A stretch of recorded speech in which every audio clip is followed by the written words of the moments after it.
कहानी नीरू की है। पंजाब की नीरू की शादी दिल्ली के राहुल से होती है। दिल्ली कितना बड़ा शहर है ना, लेकिन आप लोगों का घर तो बहुत छोटा है। हमारे पंजाब में तो ये बड़े बड़े घर होते हैं कि मजा ही आ जाता है। कोई बात नहीं नीरू, मैं भी तुम्हारे लिए बहुत बड़ा मकान बनाऊंगा बहुत जल्दी। नीरू के पिता जहाँ पंजाब के जाने माने व्यापारी थे, वहीं उसका पति राहुल दिल्ली में एक सिंपल नौकरी करता था। माँ, यहाँ तो घी मक्खन इतना महंगा है कि क्या बताऊं। मैं तो तरस ही जाती हूँ घी खाने के लिए। नीरू की माँ को ये सुनकर बहुत दुख होता है। मेरी बेटी को घी नसीब नहीं हो रहा है और ये बहू यहाँ बैठकर घी में शक्कर डाल रही है। देख वनिता, मैं साफ कह रही हूँ, इस घर में जितना घी आएगा उतना ही मेरी बेटी के घर दिल्ली भी जाएगा। अरे ये क्या बात होती है माँ जी? बेटी का उतना ही करो जो अच्छा लगे। अब क्या मायके से घी और मक्खन तक की सप्लाई करोगी आप? हाँ, मेरी बेटी किसी चीज को तरसे मुझसे बर्दाश्त नहीं होता। अब क्या था, नीरू के मायके में 2 किलो घी आता तो 2 किलो दिल्ली जाता नीरू के पास। एक दिन, माँ बड़ी गर्मी पड़ती है दिल्ली में। इस घर में तो एक ही एसी है और वो भी ड्राइंग रूम में। सारा परिवार एक ही कमरे में सोता है। हाँ बेटा, वो तो हर घर की कहानी है। यहाँ भी एक ही एसी है। अरे बिल इतना आता है कि क्या बोलूं। तभी वहां राकेश आ जाता है। माँ, थोड़ी देर में यहाँ कुछ प्लम्बर आएंगे मेरे कमरे में एसी लगाने। जरा ध्यान से लगवा देना ना माँ। ओए, ऐसे कैसे तेरे कमरे में एसी लगेगा? हाँ राकेश, एक बार बात तो कर लेता। अरे पापा, वो वनिता को गर्मी में नींद नहीं आती। ड्राइंग रूम में सबके साथ सोने में वो अनकंफर्टेबल है, इसलिए। अरे पूरे परिवार के साथ वहां तेरी बहन नीरू भी तो सोती है। वो नहीं हो रही क्या अनकंफर्टेबल? समझ रहा है ना? अगर एसी लगेगा तो एक दिल्ली में तेरी बहन के कमरे में भी लगेगा, तभी तू लगा सकेगा। राकेश वनिता को सारी बात बताता है। वनिता करती भी क्या, मन मार कर बैठ जाती है। माँ, ये लोग ठीक नहीं है, क्या करूं मैं? अरे बेटी, यहाँ आ जा, तू यहाँ आकर रह ले। अरे छोड़ दे ऐसे पति को। कैसे छोड़ दूं माँ? समाज क्या कहेगा, लोग क्या कहेंगे?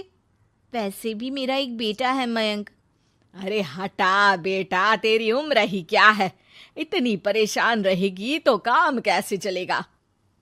खैर, बात आई गई हो जाती है। माँ को लगता है कि नीरू ठीक है, तो वहीं नीरू के मन में एक ही लाइन चल रही होती है, यहाँ आ जा। माँ ने तो बोल ही दिया है कि यहाँ आ जा। बस मयंक थोड़ा सा बड़ा हो जाए, इन गरीबों को छोड़कर मैं वापस माँ के पास ही चली जाऊंगी। वो इसी सोच में बाजार में चल रही थी कि मैम, आपका दुपट्टा जमीन को छू रहा है। नीरू जैसे ही उस लड़की की तरफ देखती है, देखती ही रह जाती है। हाय रे, कितना सुंदर लड़का है ये। अब क्या हुआ? मैंने कहा आपका दुपट्टा। तो खुद ही उठाकर दे दो ना। लड़का समझ जाता है कि नीरू उस पर फिदा हो चुकी है। वो उससे उसका नंबर लेकर चला जाता है। अब क्या था, नीरू और रोहित में लगातार बातें होने लगती है। मैं हरियाणा का रहने वाला हूँ, यहाँ एक बड़ी कंपनी का मैनेजर हूँ। अच्छा, और कितने बच्चे हैं तुम्हारे? बच्चे? अरे मेरी तो शादी भी नहीं हुई है। तुम बताओ, शादी करोगी? नीरू शर्मा जाती है। अब लेकिन मैं तो पहले से ही शादीशुदा हूँ। मुझे फर्क नहीं पड़ता, बस तुम शादी कर लो, भाग चलते हैं। बहुत पैसे वाला हूं मैं, हमेशा खुश रखूंगा तुम्हें। नीरू रोहित से मिलकर सारा प्लान बना लेती है और फिर एक दिन घर से भाग जाती है। दोनों शादी कर लेते हैं। शादी के बाद, क्या बात है नीरू, तुम्हें परेशान सा देखता हूँ, सब ठीक तो है ना? हाँ हाँ, सब ठीक है।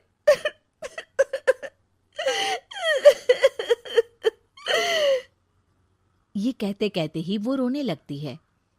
अरे क्या हो गया, रो क्यों रही हो? मैंने तुमसे एक बात छुपाई है और वही बात अब मुझे परेशान कर रही है। रोहित, मेरा एक बेटा भी है, उसका नाम मयंक है। क्या बात कर रही हो?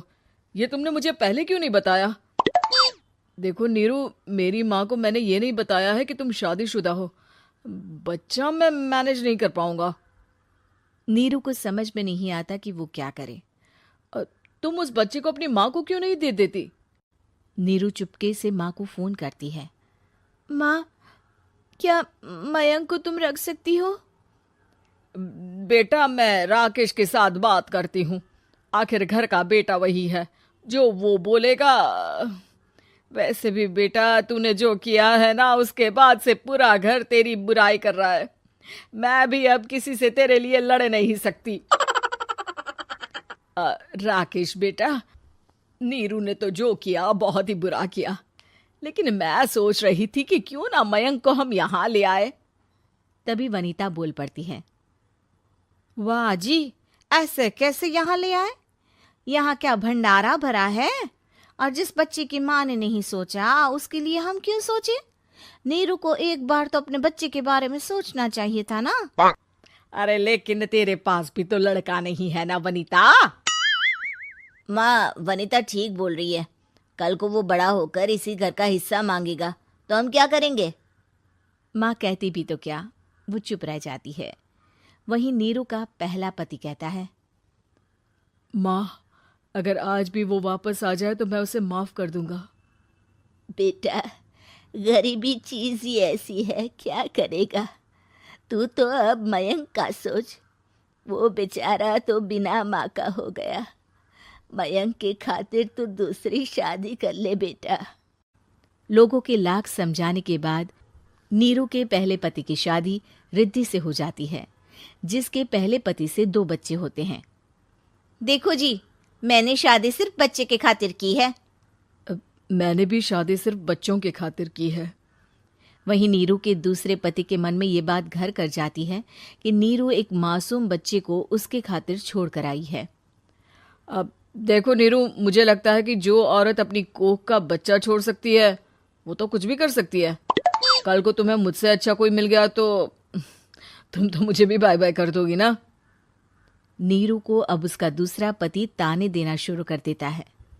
तंग आकर नीरू उसके यहाँ से भागकर अपने पहले पति के पास चली जाती है, लेकिन ससुराल में क्या लेने आई है नीरू, मयंक को? नहीं नहीं सासू माँ, मुझसे गलती हो गई, मुझे माफ कर दीजिए। नीरू, अब वक्त खत्म हो गया है, मेरी शादी हो चुकी है। तो छोड़ दो ना उसे, हमारा बच्चा है। मैं आपको अपनी माँ नहीं मानता। मेरी नहीं मान तो बात अच्छी है। नीरू मयंक की बात सुनकर समझ जाती है कि उसके पास अब न आसमान रहा ना ही जमीन।